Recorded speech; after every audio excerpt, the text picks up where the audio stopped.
y a nosotros nos va a perjudicar. Ahora viene el momento de quitar a esta persona de eso, que ya empezó la caza cuando se hizo dimitir a un ministro del Interior, cuando la caza famosa, ya empezó todo y creo que por desgracia, a la izquierda, para mí me duele muchísimo que esto haya ocurrido de esta forma. Y cuando lo he leído, cuando lo he escuchado hoy, es que yo tengo una persona de la ultraderecha mirando y me tuve que levantar y decir, este país no puede funcionar. El alcalde de Zaragoza, que fue ministro en aquella época, donde dice que ¿por qué defendemos a Garzón? Que al que hay que defender es a Varela. Claro, lógicamente, ¿no?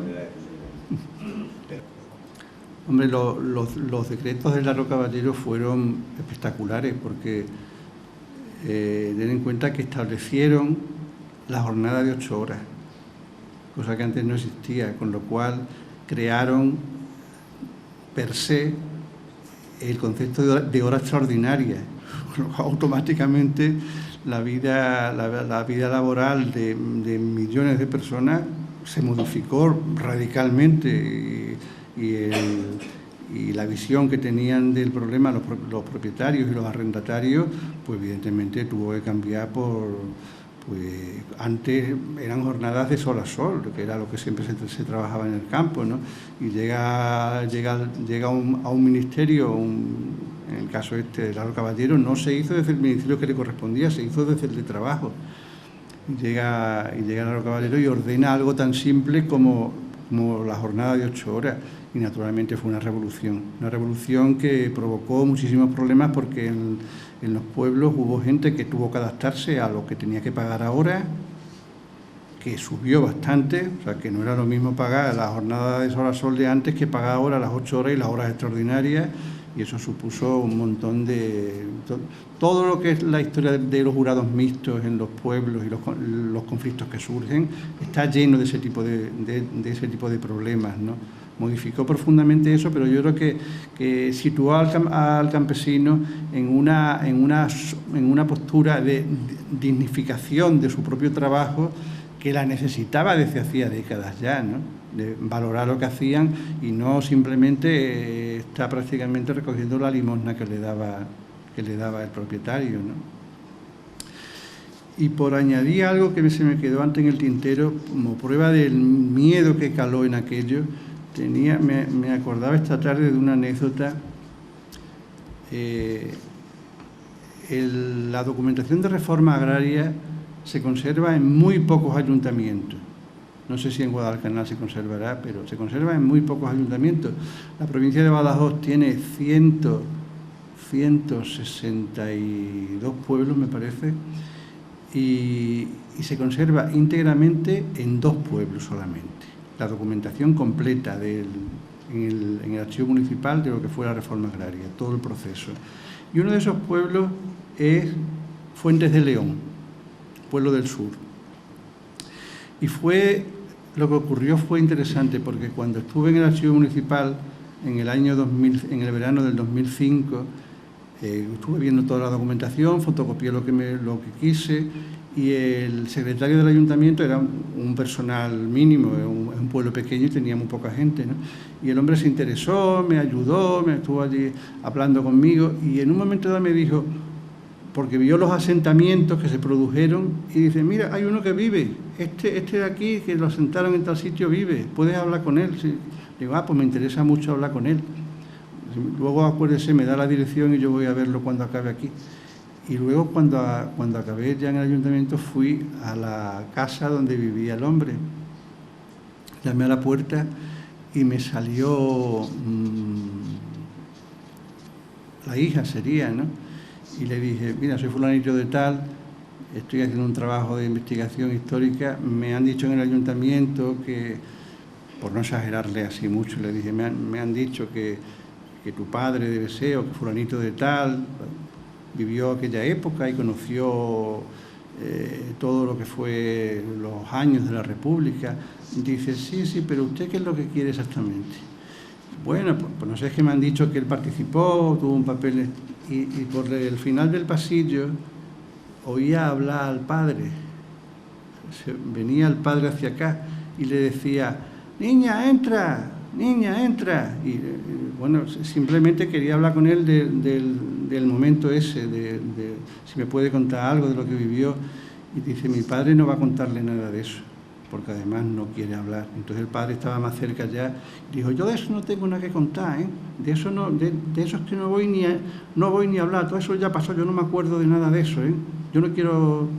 Entonces, cuando eso ocurre, estamos hablando en el 2005, y de una cosa que había ocurrido en el año 36, ¿no?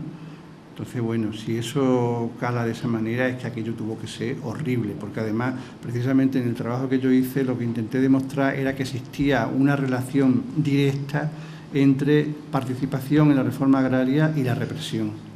Y de hecho, en esos dos pueblos, como se conservaban, curiosamente y por suerte, se conservaba todo lo que era el proceso de reforma agraria, y también se contaba con las listas de represión, porque en la causa general se equivocaron y pusieron toda la lista de víctimas de izquierda, como no había habido del otro lado, se equivocaron y pues, habrá que poner víctimas, y pusieron todo el listado de víctimas de izquierda, poniendo lo que era cada uno: fulanito de Julio Matito, presidente de la Casa del Pueblo, la edad, el estado civil, todo lo que se ponía en los casos de gente de derecha, ¿no?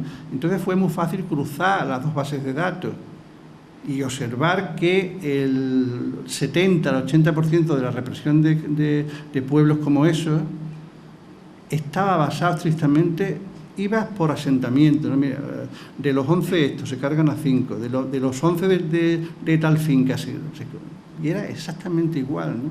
Lo que pasa es que, claro, destruyeron toda la documentación esa, sabiendo perfectamente la carga que tenía, ¿no? Si una provincia que es de las más grandes de España, como Badajoz, se conserva íntegra en dos municipios, pues tú imagínate la proporción del destrozo, ¿no? La experiencia de Marinaleda, si eso está dentro del marco de una puesta en marcha de una reforma o pseudo-reforma agraria, o es un dejar hacer a un pueblo díscolo y a un alcalde díscolo. Yo no soy experto en el tema de Marinaleda, ¿eh? Sé lo que sabe cualquiera del tema de Marinaleda. Yo creo que en España se anuló la posibilidad de reforma agraria desde un principio, o sea, que eso se cortó radicalmente. Uno de los de Ruedo Ibérico, no me acuerdo ahora mismo, Martínez Alier escribió que él, el día que supo que la duquesa de Alba se había casado con Aguirre, dijo: adiós reforma agraria.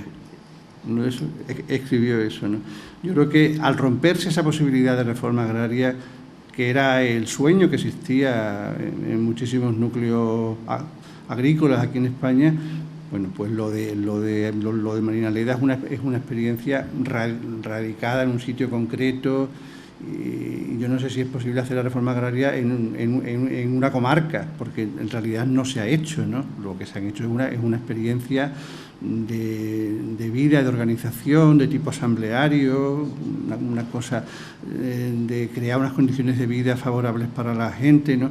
Pero yo no diría que se ha hecho reforma agraria. De hecho, todavía la propiedad no se ha tocado en el pueblo, ¿no? Incluso en el programa este que he aludido antes del duque de Alba, tiene fincas allí este hombre, y de hecho el Gordillo y Cañamero lo llevaban allí a que viera una de las fincas que tenía allí en la tierra del Soc, en la zona del Soc, ¿no? Pero yo no puedo decir, vamos, no se valora la experiencia de Marinaleda. Supongo que dado el término medio de lo que ha ocurrido aquí, que ha sido nada, se acabó la reforma agraria. No sé si conoce la experiencia que hubo en Extremadura con también dos fincas de la duquesa de Alba, Cabra Alta y Cabra Baja, y esa finca, Ibarra, en una de sus bravatas, dijo: esas fincas van a ser del pueblo. Y entonces, pues nada, inició el proceso de expropiación de las fincas, y de hecho las expropió. Lo que no contaba Ibarra era que la duquesa puso el tema en manos de su equipo de juristas, y y le salió la broma por la culata. A Ibarra tuvo que pagar 900 millones de pesetas. Estamos hablando de los años... Anularon la posibilidad de incautación, la duquesa ya dijo que ella ya no quería la finca, que se quedaran en el pueblo con ella. Y encima, para colmo, esas fincas que fueron muy importantes en la República acabaron siendo para el pueblo costando lo que costaron a la Junta. Y luego, ¿sabe cómo acabó eso? Empezó repartiéndose entre gente del pueblo que quería cada uno su parcelita, pero acabaron siendo propiedad. Acabaron en propiedad y cada uno pudo venderla, con lo cual los que se habían repartido acabaron volviendo a la propiedad privada y se perdió. Cabra Alta y Cabra Baja ya dejaron de ser lo que pudieron ser, ¿no? Entonces, bueno, no sé, las experiencias de reforma agraria en un marco de no reforma como el que ha habido, pues no sé si tiene mucho sentido. Y decirte públicamente, agradecértelo, que en mis manos salió el primer trabajo tuyo, año 90 y algo, un librito muy pequeñito, editado por Guillón Moya Montaleta. Era una coral, erais tres, ¿no? Pero me he acordado porque que ha presentado, hablaba del profesor Antonio Miguel Bernal y lo prolongaba ese trabajo. Entonces, ese trabajo sirvió para mí como punto de referencia y como escoleta para yo dedicarme a investigar todo lo que pasó en mi pueblo, que después felizmente lo pudimos publicar, así que públicamente. Pues nada, me alegro de que sirviera para eso. Echa de menos el papel de esa iglesia que levantaba los brazos y ahora poner la mano para recoger los 10.000 millones de euros. Echa de menos. La Iglesia, como sabe, en el siglo XIX le expropiaron prácticamente con las desamortizaciones, le quitaron prácticamente todo lo que tenía, pero a cambio de ese trasvase de propiedad inmenso, que por cierto fue gracioso porque la Iglesia, cuando vio lo que estaba pasando con las desamortizaciones y cómo se estaban vendiendo las tierras y quién las estaba comprando, amenazó con excomulgar a los que compraran tierras suyas. Naturalmente ya pude imaginar el caso que le hicieron la gente que estaban comprando, por muy católicos que fueran, ¿no? De hecho estaba comprándola la burguesía, que luego se aprovechó de todo eso, ¿no?